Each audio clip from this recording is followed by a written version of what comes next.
Okay, today we're going to be running through the New Balance Outsole Rebel V5, which is a soft, flexible daily trainer. Been using it for about 50 Ks now. Going to give you my full thoughts, running through it top to bottom, chatting about the price point, getting into some comparisons as well, to let you know whether this shoe is the right one for you. Starting off, as always, we'll get into some specs with 35mm of foam here in the heel, 29 in the forefoot for a 6mm drop. I think that's a 2mm increase over the previous Rebel V4 with a very similar foam compound here. They're Outsole, which is a bit of an ambiguous term.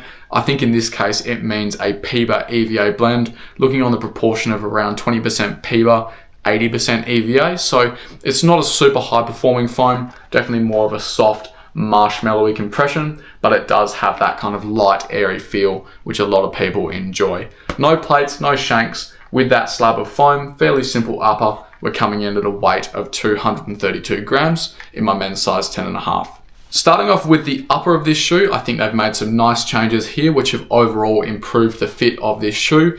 Priority for me was definitely the heel counter. They've softened out the padding there and changed the angle a little bit to sit a bit further away from the Achilles, which in the Rebel V4 completely bore a hole through my skin in the first 1 or 2 runs. Really was a nightmare shoe for me. So they fixed that issue completely. They've given a bit more reinforcement to the ankle collar, which is quite stiff, running down the eyelet chain as well, which enables you to get a bit more of a secure lockdown all the way through the heel counter into the midfoot as well. The fit is definitely a little bit less bloated than the Rebel V4 as well, which was extremely wide, almost to the point where it felt like a bit of a factory error. Here, it's a bit more normal, but still accommodating. Nice rounded toe box, consistent room through the midfoot and forefoot. I would say that this is going to be wider foot friendly.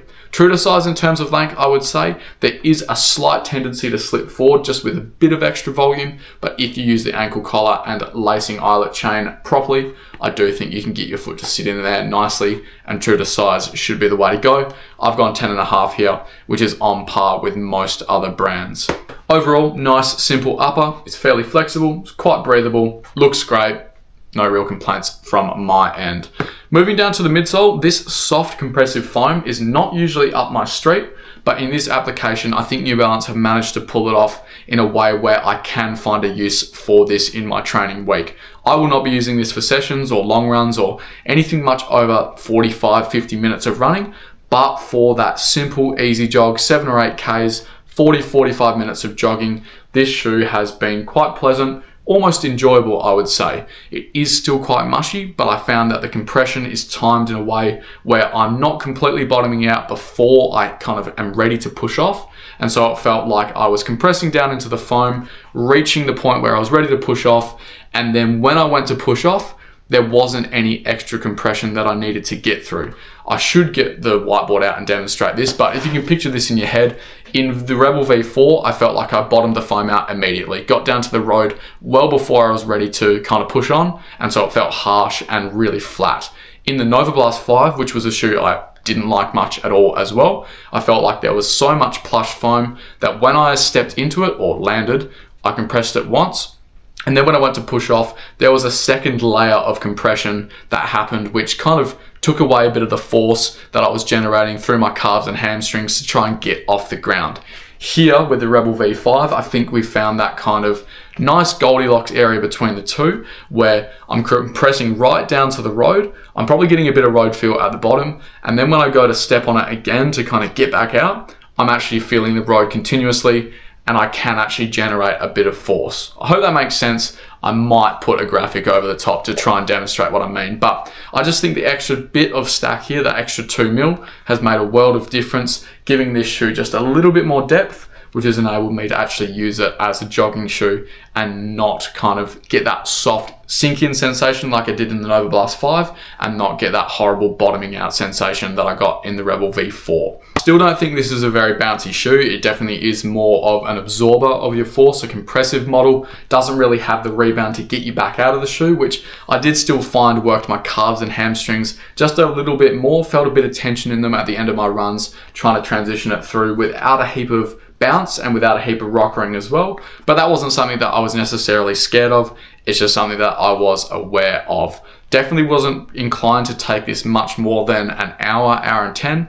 I tried once, and even straight out of the box, when you'd expect the foam to be most resilient, I felt like it did bottom out when pushing beyond that hour mark. But for that 7 or 8K jog, I found it to be completely pleasant, completely simple, and completely inoffensive, I think is the best term. This doesn't have anything super special about it. It doesn't have any strong personality. I do think it is just an agreeable, soft, compressive shoe, which is gonna work really well for some. Others might not have it as their top preference, but either way, I just don't think it's got anything which is outrageous about it, which is gonna turn too many people away. I think the weight is a little bit misleading. I think reading the specs on their website, you would expect this to be more of that kind of performance trainer, but I do think that the softness and compression of this midsole does eliminate it from being that kind of nippy, speedy all-rounder like a Peg Plus or a Velocity Nitro 4. I just don't think it has the kind of guts and bounce to go with those, but that lightness does make it pretty simple to just chuck on for a jog, go for a run with mates, run club.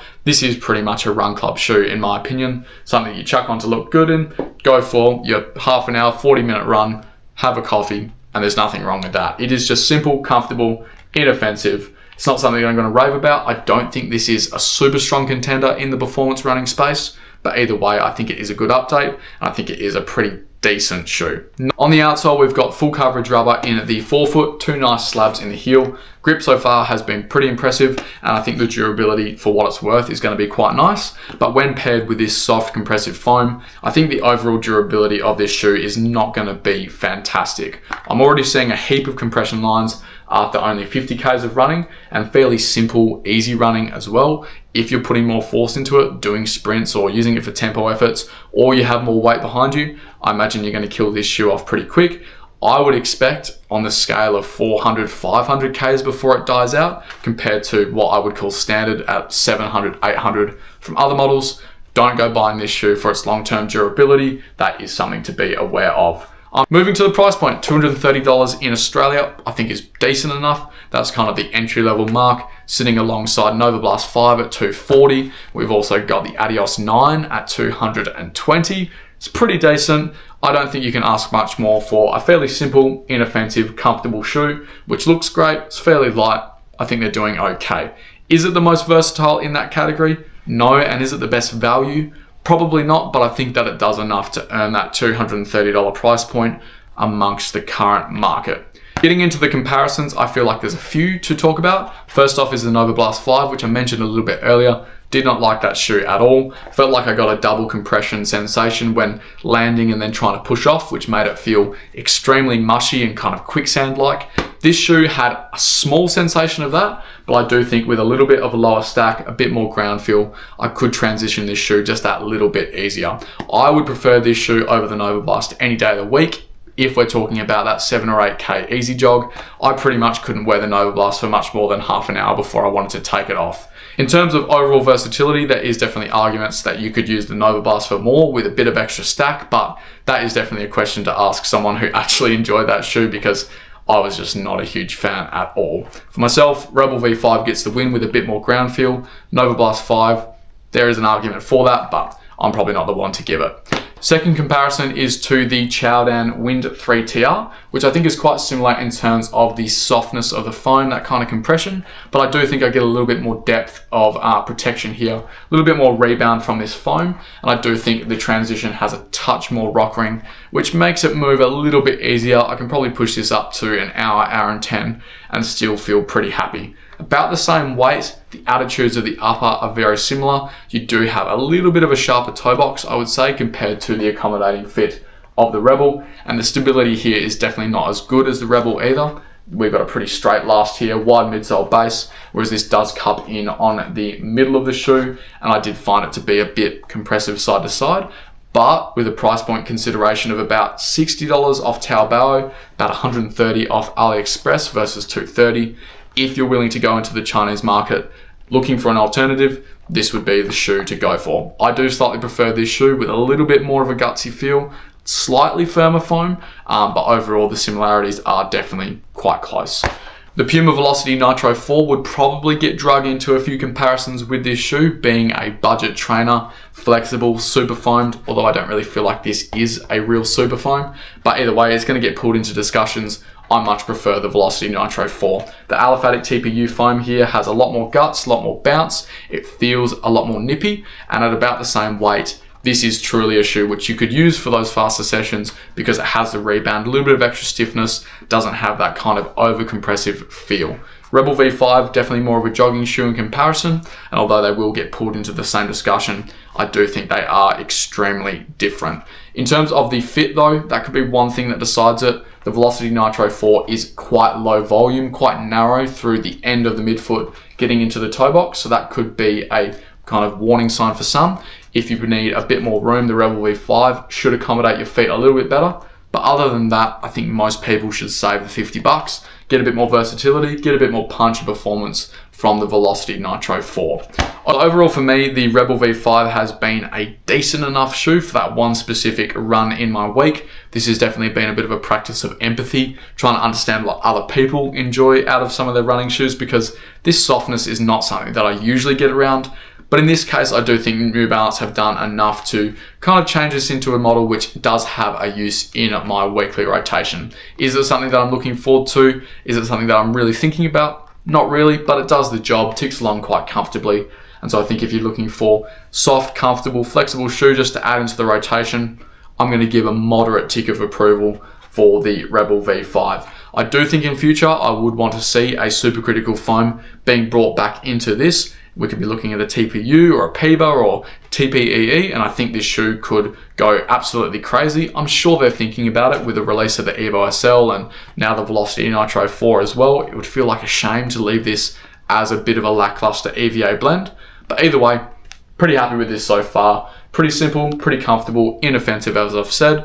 Overall, yeah, light tick of approval for the Rebel V5. Good stuff from New Balance.